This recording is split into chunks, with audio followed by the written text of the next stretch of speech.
Okay, so I'm going to mount this on my Sony a7R III. There we go.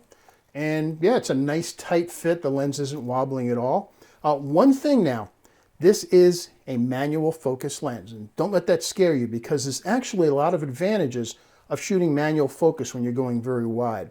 However, in order to have your camera work with it, you need to go into the menu system and tell the camera to be able to shoot without a lens. You think, well, why? There's a lens on there. Well, there's no electronics communication about the aperture and the settings on the lens back into the camera. So the camera isn't talking to the lens, so you need to tell it that. So after you've got the camera set to be able to shoot without a lens so that everything will work, the other thing I like to do is to go in and set focus peaking on. And if you haven't used focus peaking, it's a great tool when you're shooting wide angle. Because what it allows you to do is to see, as you change your focus, it shows you in the scene, wrapped around in a little bit of color, what's in focus and what's not in focus. And as you turn your focus dial on the front of the lens, you'll see that color moving back and forth.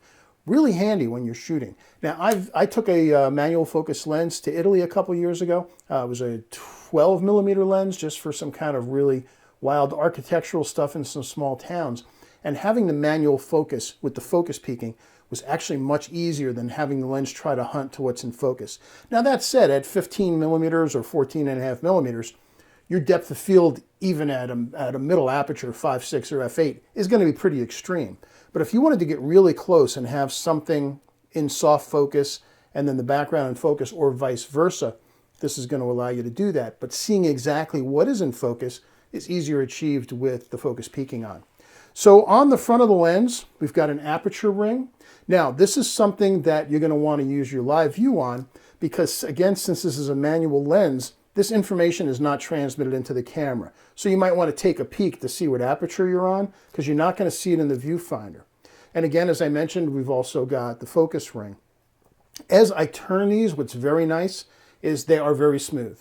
There's a very slight détente as you go, so you can feel it. It's not a click, but you can feel the little resistance as you go through each full stop.